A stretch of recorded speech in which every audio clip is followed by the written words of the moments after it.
तो बेटा आज वर्टिकल सर्कल को आगे कंटिन्यू करते हैं ना। लास्ट क्लास में कुछ क्वेश्चंस किए थे और एक क्वेश्चन करते हैं। देखो ये कोई इस तरह से बेटा हेमिस्फेरिकल सरफेस है कोई, और इस हेमिस्फेरिकल सरफेस का जो रेडियस है वो रेडियस आर है। इस हेमिस्फेरिकल सरफेस का रेडियस क्या है? आर रेडियस है।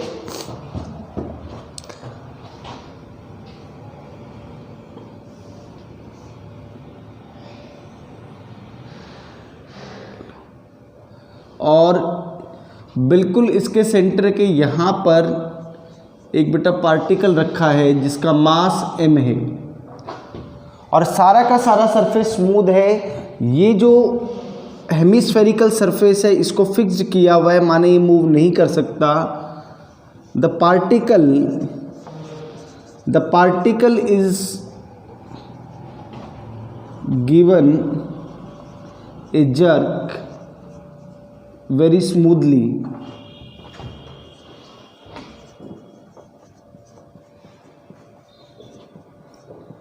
find the angular position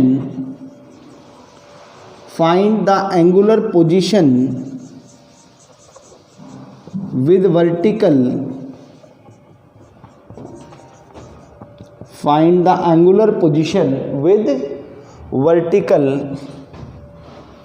when particle leaves the surface.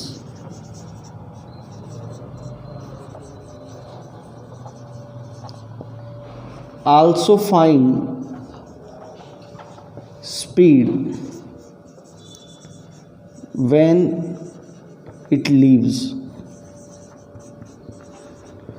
कह रहे जब वो इस सरफेस को है ना बेटा, देखो आप इसको हल्का सा आपने इसको जर्क दिया, हल्का सा इसको टच कर दिया, अब क्या होगा, ये यहाँ से आना शुरू होगा और किसी एक पॉइंट के ऊपर ये क्या कर देगा, ये इस सरफेस को छोड़ देगा बेटा।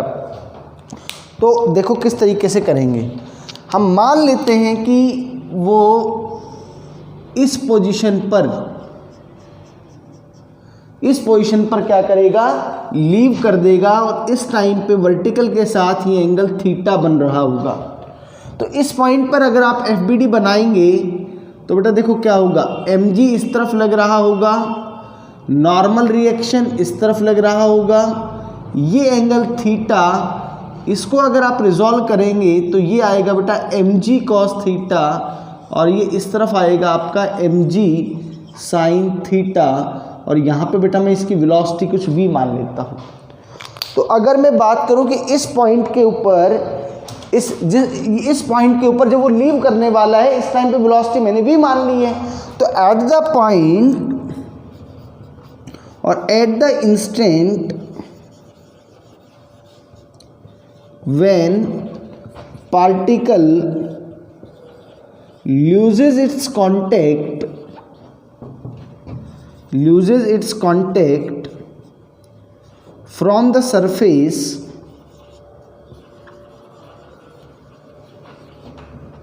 the normal reaction becomes zero. The normal reaction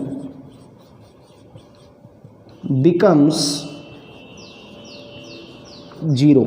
कह रहा है नॉर्मल रिएक्शन भैया जब भी किसी पार्टिकल का किसी सरफेस से कांटेक्ट खत्म हो जाता है तो उस टाइम पे उसका नॉर्मल रिएक्शन क्या करना पड़ेगा, जीरो। तो भाई इस टाइम पे ये इस पर्टिकुलर इंस्टेंट पे this particle is performing circular motion.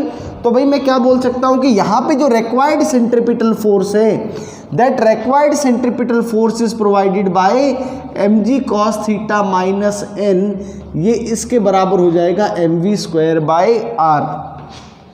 But क्योंकि इस इंस्टेंट पर जब वो पार्टिकल पाथ को लीव करेगा, छोड़ेगा, वहाँ पर नॉर्मल जीरो हो गया, तो mg cos थीटा को बराबर कर देते हैं किससे बेटा, mv स्क्वायर बाय r से। तो बेटा v square is equal to rg cos theta आ गया आपका। ये आपकी पहली इक्वेशन। अब बेटा अब जो दूसरी जो इक्वेशन आएगी वो कंजर्वेशन ऑफ एनर्जी से आ जाएगी। तो मैं इसी को रेफरेंस लेवल मान लेता हूँ बेटा, ये रेफरेंस लेवल, ये यू आपका 0। तो भाई इनिशियली अगर बात करूँ तो इनिशियली पार्टिकल को रिलीज किया है आपने, कोई वेलोसिटी उसको नहीं दी, तो इनिशियल उसकी स्पीड तो क्या है 0। जहाँ पे कंजर्वेशन ऑफ एनर्जी में क्या करना पड़ेगा, K I plus U I is equal to K F plus U F. तो जो इनिशियल काइनेटिक एनर्जी है बेटा वो तो 0 हो गई, और इनिशियली वो रेफरेंस लेवल से ऊपर हाइट पर है, तो बेटा उसकी इनिशियल पोटेंशियल एनर्जी हो गई mgr। Final kinetic energy half of mv² और प्लस फाइनल पोटेंशियल एनर्जी। तो बेटा फाइनल पोटेंशियल एनर्जी के लिए आपको ये देखना पड़ेगा कि ये इसकी वर्टिकल हाइट है, ये वर्टिकल हाइट है, तो बेटा ये इतनी लेंथ आपकी क्या बन गई, ये r cos थीटा बन गई, है ना। ये r है तो ये r cos थीटा बन गई। तो बेटा ये क्या लिख दो, plus mgr cos theta plus mgr cos theta. तो बेटा m से m तो थ्रू आउट मैंने कैंसिल कर दिया, ये बन गया gr is equal to v² की वैल्यू देखो बेटा, v² is rg cos theta divided by 2 plus rg cos theta.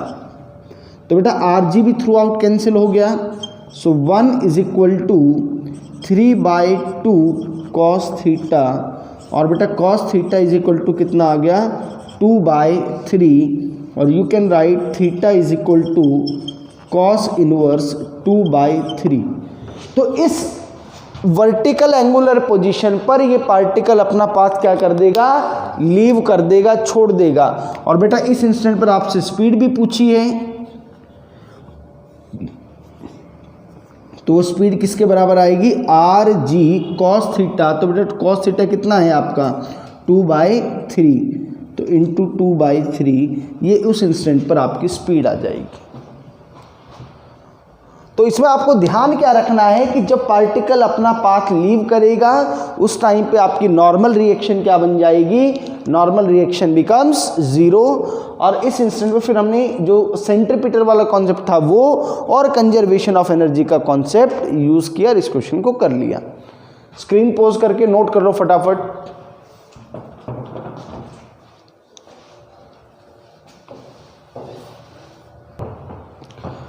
देखो बेटा अब तो इस तरह के क्वेश्चंस हम कर सकते हैं।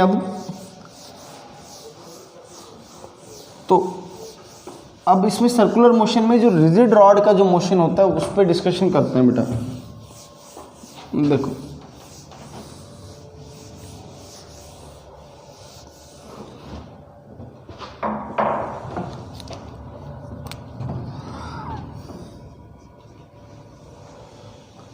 you have a light rigid rod, एक बेटा अपने पास एक लाइट रिजिड रॉड है, माने कि रॉड का कुछ मास नहीं है और उसके बिल्कुल एंड पे हमने क्या कर दिया, एक पार्टिकल को फिक्स कर दिया जिसका मास m है, रॉड का मास नेग्लिजिबल है, और अब इसको वर्टिकल सर्कल में घुमा रहे हैं। द रॉड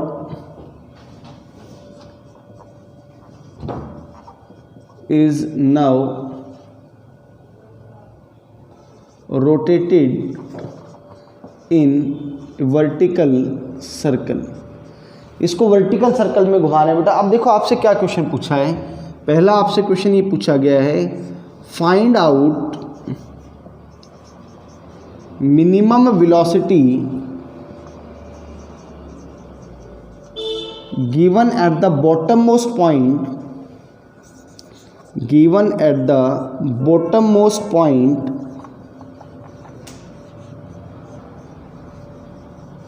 so that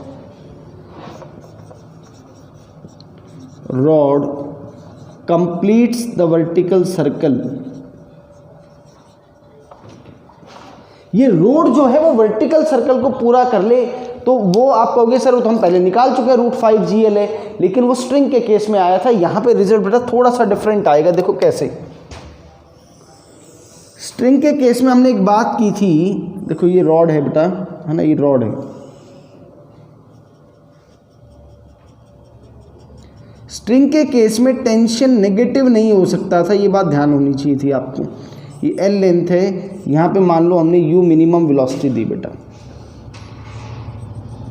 जब ये रॉड टॉप मोस्ट पॉइंट पर पहुंचेगी तो बेटा टेंशन भी इस तरफ रहेगा और mg भी इधर रहेगी, और यहाँ पे वेलोसिटी v मान लो आप। तो टॉप मोस्ट पॉइंट पर t प्लस mg ही रिक्वायर्ड सेंट्रीपिटल फोर्स प्रोवाइड करेंगे। At top most point v is equal to 0। तो भैया यहाँ पे t is equal to minus mg आ गया, तो बेटा यहाँ पे जो रॉड है उसके केस में नेगेटिव टेंशन पॉसिबल हो सकता है। ये हम प्रीवियस क्लासेस में डिस्कस कर चुके हैं कि वो कंप्रेसिव इन नेचर होगा, तो यहाँ पे टेंशन नेगेटिव पॉसिबल है, यानी कि टॉप मोस्ट पॉइंट पर वेलोसिटी 0 संभव है। एक बात तो ये हो गया। तो बस अगर टॉप मोस्ट पॉइंट पे आपको पता लग गया वेलोसिटी 0 है, अब एक काम कर लेते हैं कि इसको रेफरेंस लेवल मान लेते हैं बेटा। ये आपका क्या हो गया, रेफरेंस लेवल। तो अब अप्लाइंग कंजर्वेशन ऑफ एनर्जी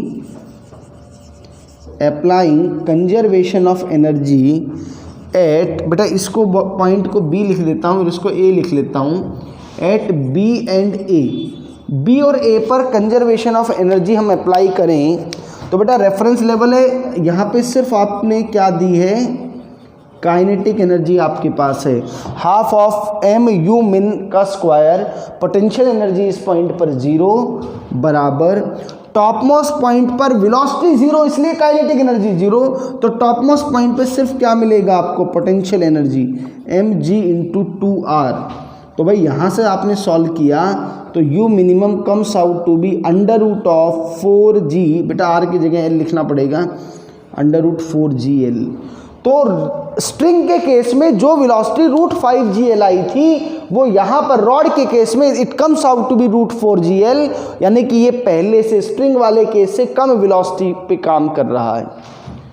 ठीक है, अब और बात देखो, इसमें बेटा एक क्वेश्चन ये भी कर सकते हैं, देखो फाइंड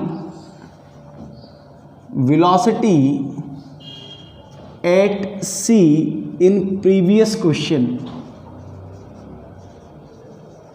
ये बेटा आपका पॉइंट C, ये मान लो ये जो सेमी सर्कल वाला पार्ट था, तो C पॉइंट पर क्या वेलोसिटी होगी ये बतानी है आपको। तो C पॉइंट पर बेटा, C पॉइंट के ऊपर देखो जब वो यहाँ पे पहुँचेगा तो कंजर्वेशन ऑफ एनर्जी ही लगाता हूँ बेटा कि के आई प्लस यू आई ये equal to K F plus U F. तो बेटा इनिशियल काइनेटिक एनर्जी तो हाफ ऑफ एम और वहाँ पे रूट 4gl वेलोसिटी दी आपने और उसका स्क्वायर कर दिया तो 4gl। Initial potential energy 0, final half of m into v c का square plus m g into l. इस पॉइंट पर बेटा वर्टिकल हाइट एल है तो potential energy becomes m g l. तो ये हो गया बेटा 2mgl is equal to half of m v c का स्क्वायर प्लस mgl। अब भाई mgl इधर आ जाएगा और m से m थ्रू आउट कैंसिल भी कर दिया और पूरा सब सॉल्व कर दिया, तो V C comes out to be under root 2gl। C point पर जो वेलोसिटी आपकी आई वो कितनी आई, अंडर रूट ऑफ 2gl।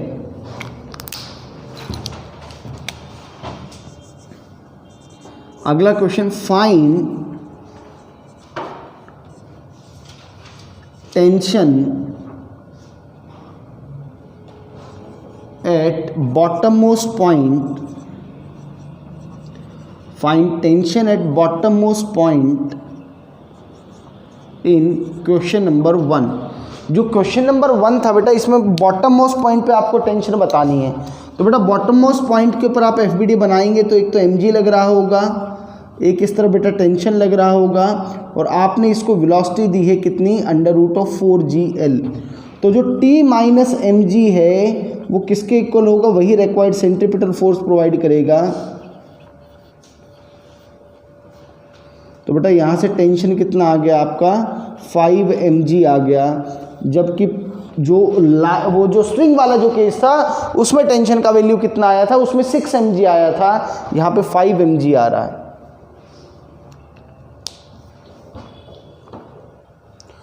तो यानी कि देखो इस केस में होगा क्या, ये तो अब नोट कर चुके हैं।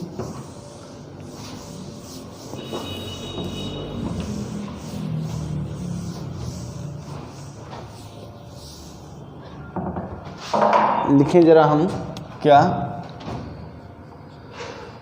कि if u greater than equal to √4gl the rod completes the vertical circle. अगर बेटा u की value greater than equal to √4gl है तो उस केस में क्या हो जाएगा, वो वर्टिकल सर्कल को कंप्लीट कर लेगी road.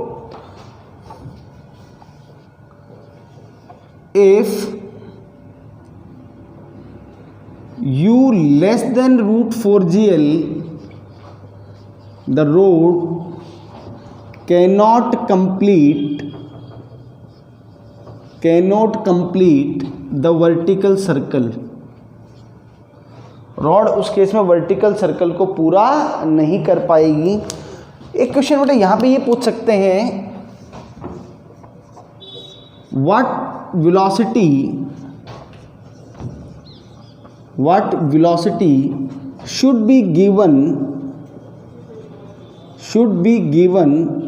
at the bottommost point so that rod oscillates in semicircle।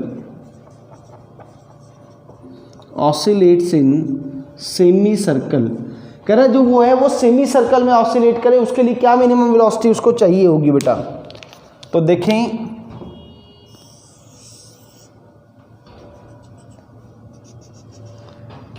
ये बेटा रॉड है यहाँ पर, और अब आप इस रॉड को यहाँ तक पहुँचा रहे हैं। यहाँ पर इसकी वेलोसिटी 0 पॉसिबल है और यहाँ पे आप इसको वेलोसिटी u दे रहे हैं लेटेस्ट से। तो कंजर्वेशन ऑफ एनर्जी अगर मैं लगाऊं तो इनिशियल तो half of mu², initial potential energy बेटा 0, इसको रेफरेंस लेवल मान रहा हूँ। Final kinetic energy 0 plus m into g into l बेटा। तो यहाँ से आपके पास u की वैल्यू क्या आ गई, √2gl। अगर आप इसको बेटा √2gl velocity bottom most point पे दे दोगे तो वही वेलोसिटी आ गई जो कि किसके केस में आई थी, जो कि रॉड के स्ट्रिंग के केस में आई थी। तो यानी कि u is equal to √2gl हो जाएगा। तो ये क्या कर लेगा, सेमी सर्कल को कंप्लीट कर लेगा, सेमी सर्कल में ऑसिलेट करेगा। तो अब जरा आगे और बात लिखें कि if u is equal to √2gl the rod oscillates in vertical circle। अगर u की वैल्यू √2gl के बराबर होगी तो उस केस में क्या होगा बेटा, वो vertical oscillates in semi circle, not vertical circle, it oscillates in semi circle, semi circle में ऑसिलेट करेगा बेटा।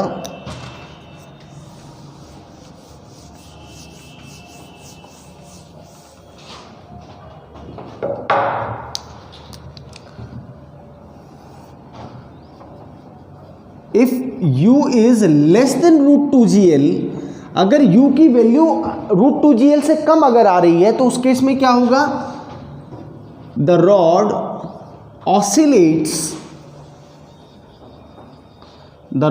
ऑसिलेट्स इन माइनर आर्क। जो माइनर आर्क वाला जो पार्ट है उसके अंदर वो क्या करेगी, उसके अंदर वो ऑसिलेट करेगी।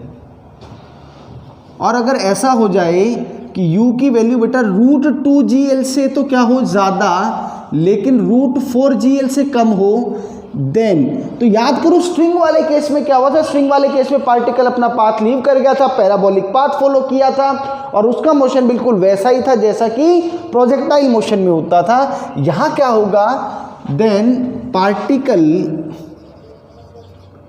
crosses the semicircle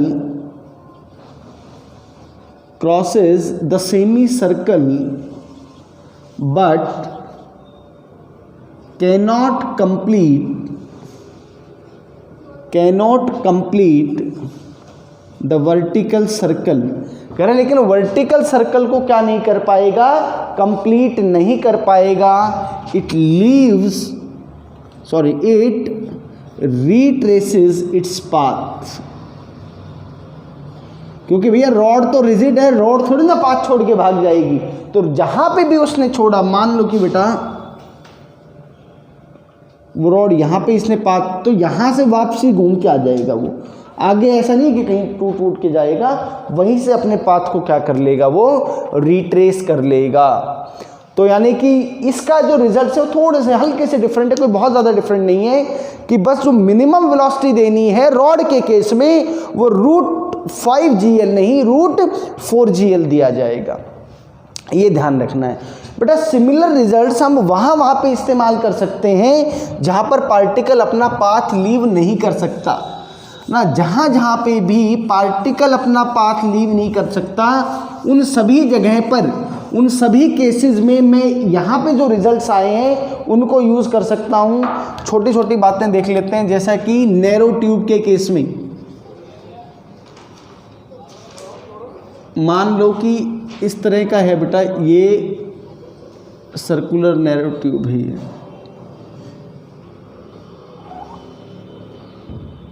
ये मान लो रेडियस r है और इसमें कोई बेटा ये कोई पार्टिकल है जिसका मास m है। तो यहाँ पे भी अगर आपको इसको आपको क्या करवाना है, वर्टिकल सर्कल कंप्लीट करवाना है, तो √5GL नहीं देना पड़ेगा। इसको कितना देना पड़ेगा वेलोसिटी बेटा, इसको यही लिख लो यहाँ पे, इसको भी आप √4GL वेलोसिटी कम से कम देंगे तो ये क्या कर लेगा, अपना वर्टिकल सर्कल पूरा कर लेगा। एक और केस आप देख लो कि मान लो कि ये कोई क्या है बेटा, कोई वर्टिकल सर्कुलर वायर है और इसमें कोई आपने ये रिंग फंसा दी। तो इस केस में भी बॉटम मोस्ट पॉइंट पे इसको क्या वेलोसिटी देनी पड़ेगी, इसको √4GL वेलोसिटी देनी पड़ेगी। तो इस तरह के जो भी केसेस जिनमें पार्टिकल अपना पाथ छोड़ ही नहीं सकता, उन सब केसेस के रिजल्ट बेटा बिल्कुल ऐसे ही आएंगे जैसा कि हमारा रिजिड रॉड के केस में आया था। So this is all about the motion in vertical circle. Thank you.